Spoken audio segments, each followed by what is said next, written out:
Hello and welcome back to Copy and, the marketing podcast that teaches you how to write copy that sounds like you, but converts better. And as we are here entering 2026, I want to talk about money.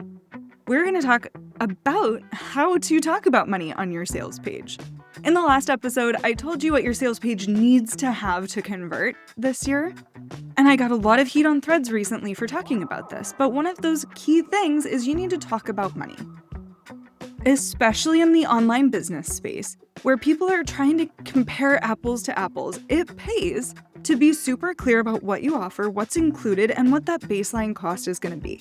So today we're going to talk about money. We're going to talk about all the different ways in which we can use our words to sell our service, even when talking about something that can be kind of uncomfy. Because here's the thing, when you talk about money on a sales page, you are preventing having to talk about money or drop a big scary price tag or give people sticker shock on a sales call. So your sales page and writing about money is one of the most important components of your entire sales process. So we're going to talk today about how to frame up the pricing and how to talk about price even when your services might not be one size fits all. Let's jump in. So first of all, why should we talk about money on our sales pages? Why should we discuss the investment? Is because talking about money signals trustworthiness. It signals that you are going to be clear and easy to work with because you're giving them the immediate questions, you're giving them their answers up front.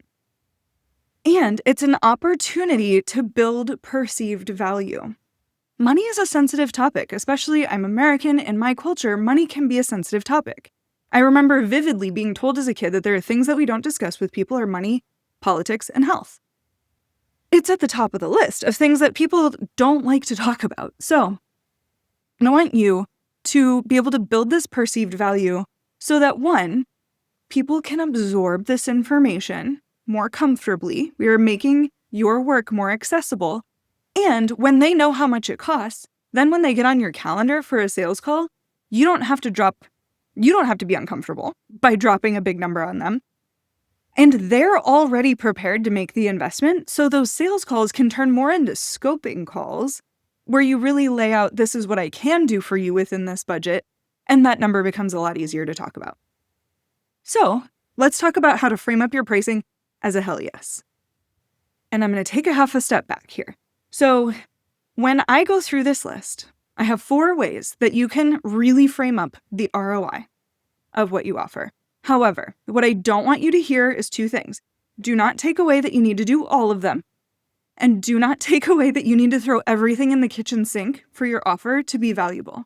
Sometimes more is more, and adding too many things to an offer just for the sake of framing up ROI can work against you. When we give too much, people can often think that they're not using it all. So for example, let's say that you have a course and you're also giving away 1 million templates and one-on-ones, etc., etc. If somebody doesn't use the templates because they were included in the course, they feel like they didn't get the full value out of the course. However, if you understand and your buyer understands that they are buying one thing from you and that there may be a bonus to get them to buy faster or to opt into a VIP option, they will still understand that they are buying one thing. They're just getting bonuses with it. So what I don't want you to hear is that you should add in a bunch of things to be able to frame up ROI. And I'm going to give you another example here. So we live in a house and we had birds getting up under our eaves. And I was outside reading about a year ago. And I started noticing that it looked like fake snow on the ground. And I learned then that it was falling when the birds were around, which meant that the birds were pulling, I don't think it was insulation, but it looked like plasticky stuff, out of the inside of our house to build their nests. So they were ruining our house. And I called around to a few companies. And I said, how much is this going to take? One guy said, we'd have to come out. I really can't tell you unless I look at your house. I said, can you send you pictures? And he's like, no, I really need to come out. I'm like, okay, I'll get back to you. I called my second person. And the second and third person were very similar. They said, I've worked on houses in your neighborhood. The typical investment was this much. And this is what I also offer. One of those people said, yeah, we do a 3-house call plan where the first one we come and fix it, the second one we come and make sure everything's fixed, the third one we come out and make sure that everything's fixed so there's no birds and that there's no further damage to your house. And we also have a team that does solar, so if you need solar on your roof, you can let us know. Third guy, very similar pricing, said, I've worked on houses in your neighborhood before. This is how much you could expect to pay, and we come out one time, and we make sure that we do it right. However, we have a 365-day guarantee. So if you notice that the birds are still coming back or they've made it their home and they want to get into their home, if you notice that they're successful in that, for a full year, you can call us and we promise we'll come out within 1 business day and redo our work so that you are bird-free for life. I ended up working with the third guy because he was transparent about his pricing. And I knew that he was going to do his best to get it done in one, that I didn't have to make a bunch of calls back. So I didn't buy the package of house calls. I bought the solution, knowing that the second and third guy were basically offering the same thing at the same price. It just seemed so much easier, and I knew that I wouldn't use his quote-unquote bonuses of unlimited house calls if I didn't need them. It gave me a perception that his core service was going to work the first time and it was going to be valuable. I'll also tell you that the birds did exactly what he said they were going to do, and they came back and they pulled the wire off of the inside of the eave, and we did have to call him back. But I knew that it was included kind of as a bonus versus thinking, okay, now I've used one of my 3 calls and I'm going to have to keep this guy top of mind to keep coming out to my house. So I say that so that you can see an example of somebody who's probably not in your industry talking about price up front and what he did to build the value around his service. So you, as an online service provider, are writing a very different sales page.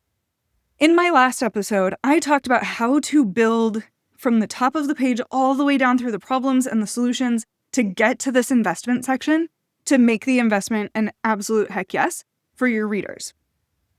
So we're not just showing up uneducated at this investment section, but we do need to build value right before we drop the number. So how do we do that? There's 4 ways. 1, you could remind them of the opportunity cost of how much they are not spending elsewhere. For example, I could have hired an exterminator and a roofer, and I could have gotten my house redone and all of the things, right? So there was an opportunity cost that could have been tens of thousands of dollars to solve this problem. As an online service provider, maybe you're a digital personal trainer. You work with people virtually. You could say something like, local trainers are going to charge you $200 or $300 a month plus no-show fees, and that's just for 1 session a week. So you're starting to say, this is what you could be paying if you didn't work with me. The opportunity cost. You could talk about time cost and give them a reframe. You could say something like, but with my personal training, you get to work out one-on-one with a trainer without spending all of the time going back and forth from the gym or trying to coordinate schedules.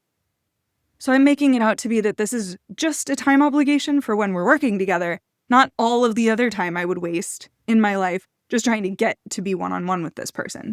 As an online service provider, you could also do value stacking. You could say something like, again, using this personal trainer example, plus you'll also get easy to follow meal plans so that you can meal prep for a full week in just 90 minutes. So that's value stacking. They get something additional as the meal plans. You could also say something like, I sell these separately for $150 for a pack of 4 meal plans. So we're adding value. So far, 3 out of the 4 is the opportunity cost of money, opportunity cost of time, value stacking, and then finally, just value anchor. Talk about the real stinking value of what it is that you're offering.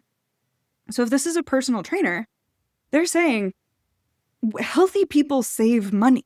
Healthy people do not go to the doctor as often. Healthy people are not spending a bunch of money going out for drinks and food and like the freaking Cheesecake Factory all the time. They're saying that you spend less going to the doctor, your deductibles could be lower, all of these things. Like the value of working out is unsurmountable. The value of working out with me is that it's easy on your time, easy on your budget, and I'm going to double down on that by physical health plus nutrition, and I'm going to make it incredibly affordable at just $200 a month. So there's the value of what you're getting, value stacking. looking at time, looking at money, looking at the risk of not taking action. All of these things then build you towards a really easy frame up of what it is that you're offering. In this case, I used the example of personal training. All of these other things are super expensive. You can work out online with me for just a few $100s a month.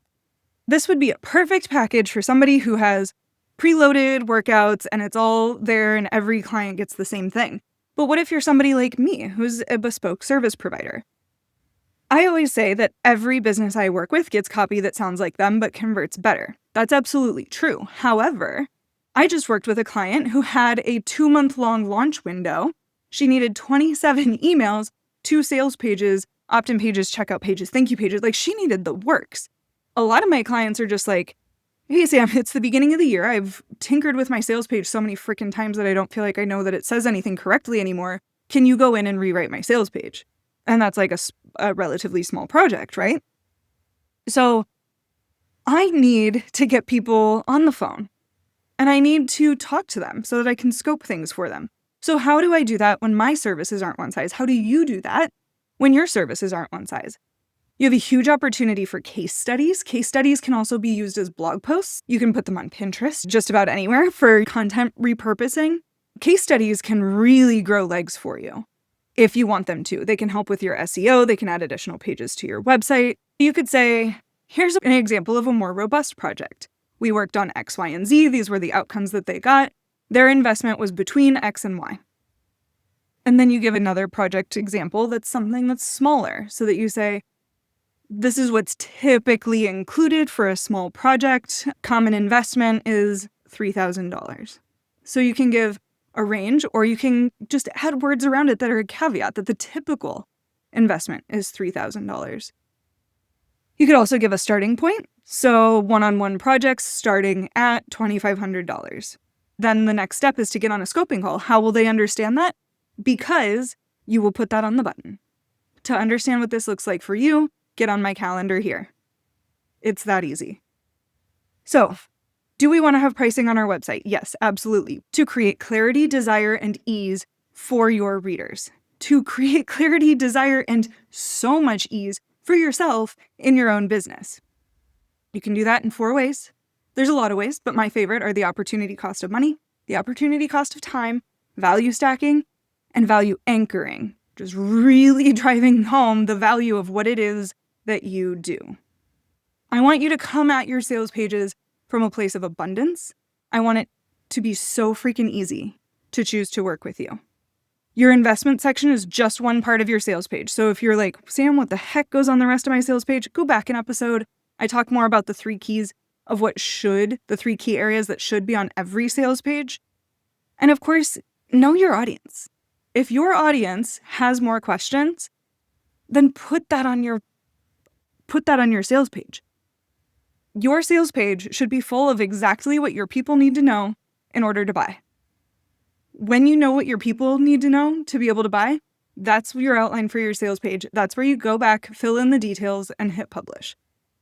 I know it's not easy. It takes years of talking to your people. It takes getting feedback in feedback forms, voice of customer research, etc. But if just the writing part feels really hard for you, grab a spot on my calendar. I'm happy to take this off your plate. You can reach me at nomadcopyagency.com/contact. Of course, this will be linked in the show notes. And I'm the one answering my DMs, so feel free to say hi on Instagram. I'm at nomad.copy. And I want to see you sell more in 2026. If you have any questions for me, please feel free to reach out. I'm Samantha at nomadcopyagency.com. And again, all of my links will be in the show notes. Thanks for hanging out. I'll see you next week.